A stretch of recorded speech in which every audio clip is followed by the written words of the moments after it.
Hello friends, welcome to Catalyst Chemistry YouTube channel. As we discussed last class, most important Marconi capsule and anti-Marconi capsule. Marconi capsule is a very simple definition. In Marconi capsule, the incoming nucleophile is always negative charge, the electrophile is always positive charge.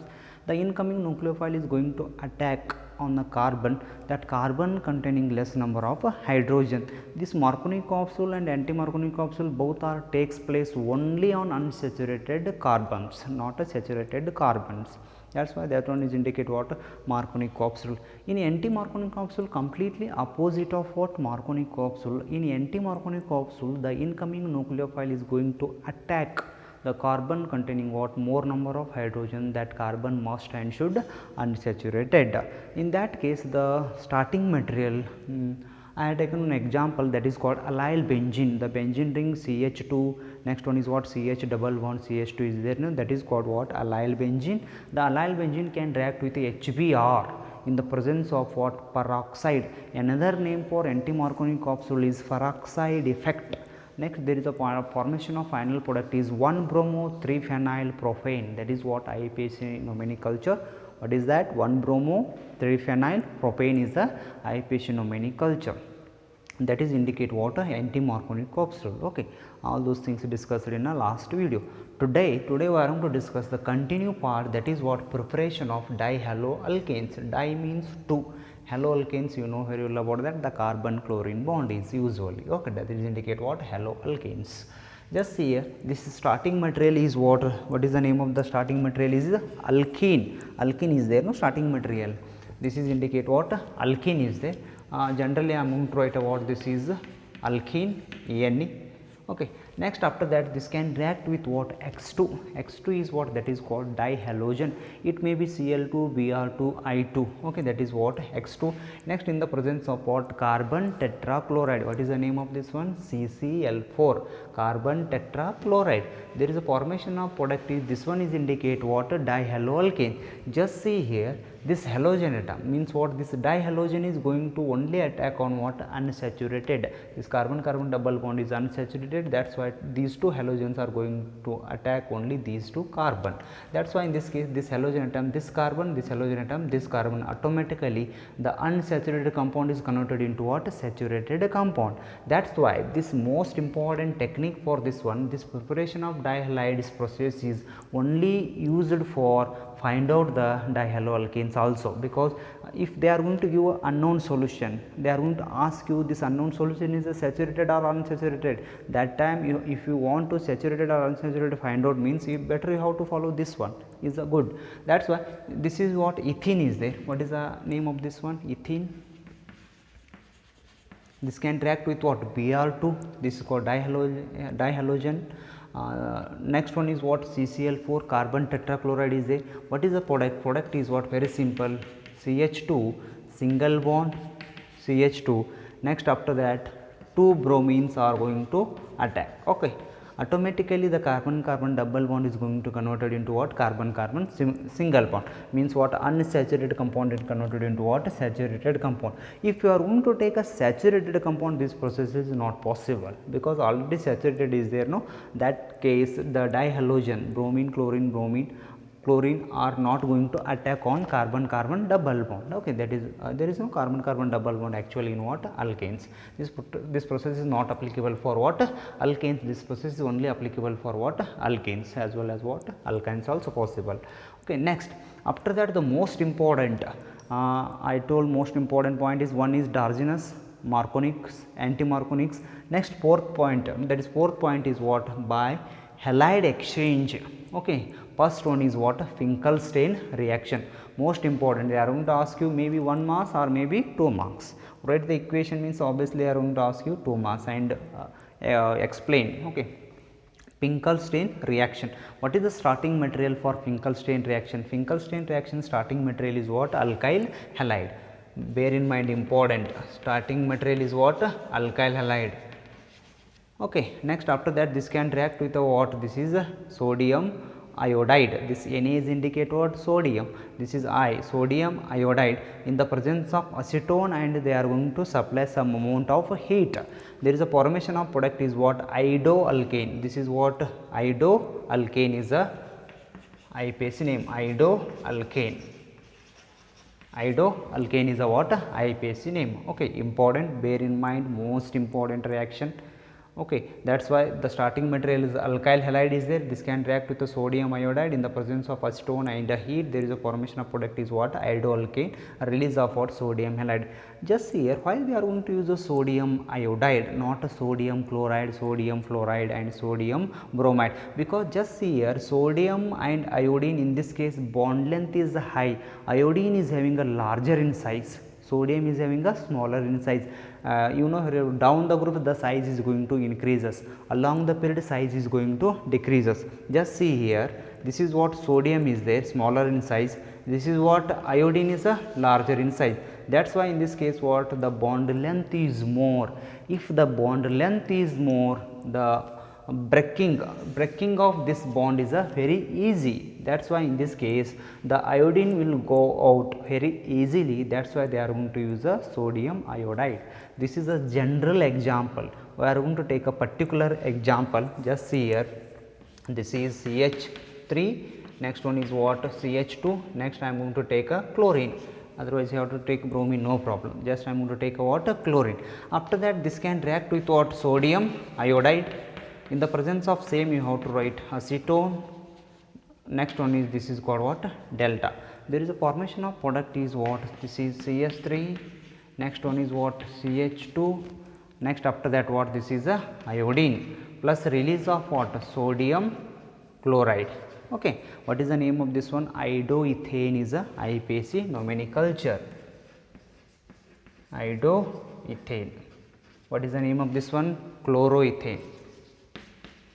Outright chloroethane. Okay, chloroethane. Next sodium iodide, acetone, in the presence of heat to form a iodoethane. Iodoethane is a what? IUPAC nomenclature. They are going to ask you most important question. This is what? Finkelstein reaction. Bear in mind, particularly we are going to use a sodium iodide. Don't use sodium chloride, bromide, and next one is what? Fluoride. Okay, this is what? Finkelstein reaction. Okay. Next after that second one is also what? This is a halide exchange. Just see here, they are used the word exchange. Exchange means what? In this case here one iodine is what? Halogen, this chlorine is also what? Halogen. Just see here, in this case iodine is going to attack on this carbon, chlorine is going to what? Remove from that carbon. That is why in this case there is a iodine chlorine exchange takes place. That is why heading is what? By halide exchange. Okay.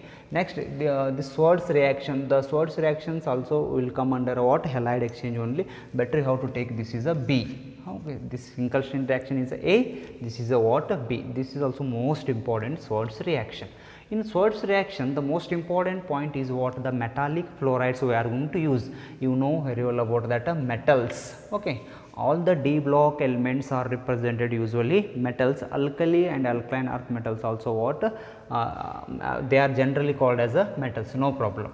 Metallic fluorides such as silver is a metal, this fluorine is what? Halogen. Fluorine will come P block element, silver will come under a D block elements. Silver fluoride is there, this Hg2, mercury fluoride is there, this is a cobalt, atomic number cobalt is 27.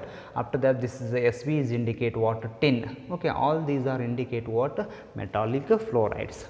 Just first of all you have to see one example. CH3Br is there. After that they are going to add a silver fluoride. What is the name of this one? You have to write silver fluoride. Silver fluoride. Next, this is what is the IUPAC name of this one?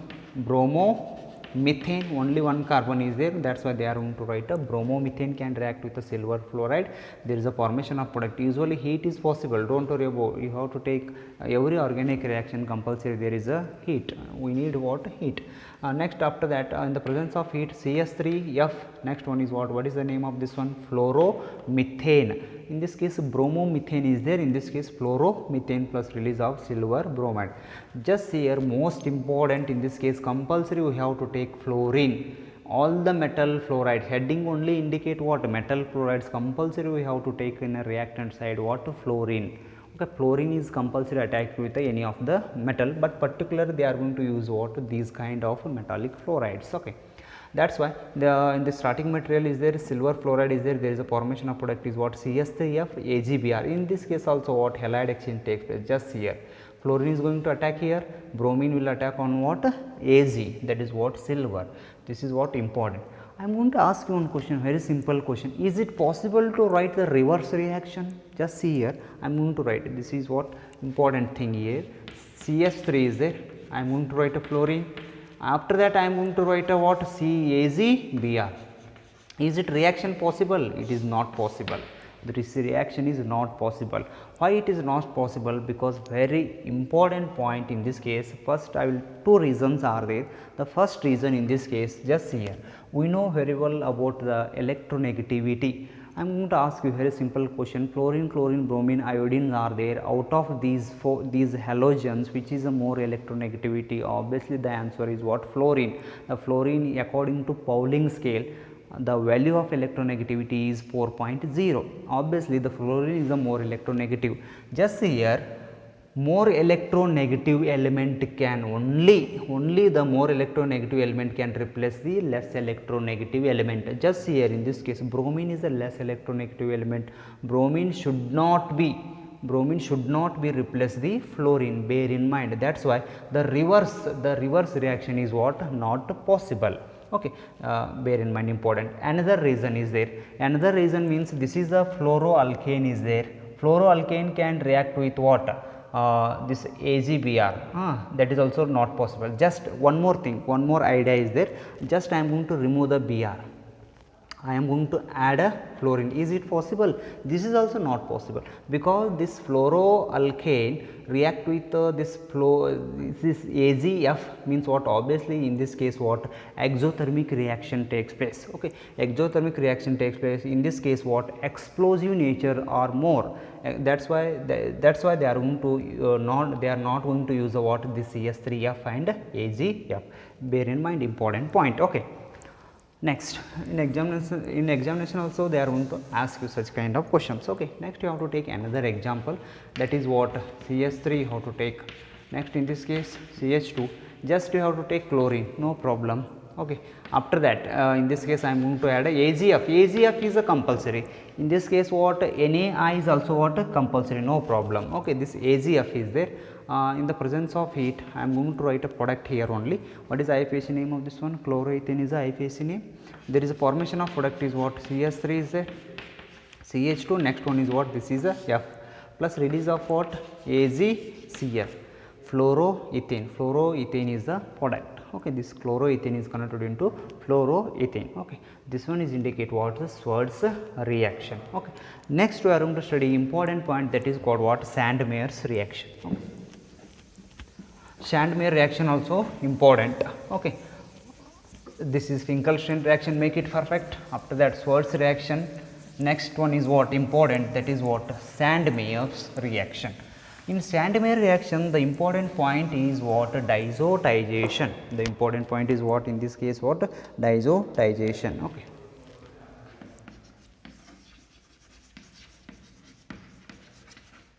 Sandmeyer's reaction. Sandmeyer's reaction. In Sandmeyer reaction, the starting material, okay, in Sandmeyer reaction, starting material, benzene diazonium chloride, N2 plus, next one is what, Cl minus. After that they are going to add a CuCl2 bar what, HCl. Okay, cuprous chloride. What is the oxidation state of, in this case, Cu? Just see here, you have to calculate better. Cu2, Cl2 is there. We do not know what is the oxidation state of what, copper. That is why I am going to take a x, 2 into x, 2x. What is the charge on the Cl? Obviously minus 1 equal to 2. 2x equal to 2, x equal to what, plus 1. If plus 1 is there, in this case this CuCl2 is a cuprous chloride. One is a cuprous chloride, another one is a cupric. Cupric means the last word is Ic. You know about that Ic. Ic will come, that is a higher oxidation state. Copper can exist only two oxidation state. One is plus 1 cuprous, second one is +2, that is what? Cupric. In this case they are going to use which one? Cuprous, because the +1 oxidation state is there. Finally, there is a formation of product is what? Chlorobenzene is the final product. This one is indicate what? Chlorobenzene. Chlorobenzene, this is called benzene diazonium, benzene diazonium chloride. Benzene diazonium chloride is converted into what? Chlorobenzene. This is the what? Important. In this case, after that what? Plus release of what? N2. Plus release of what? N2. This one is indicate what? Sandmeyer's reaction. Okay. Okay friends, next one more point is there. That point we will study next video. Thank you.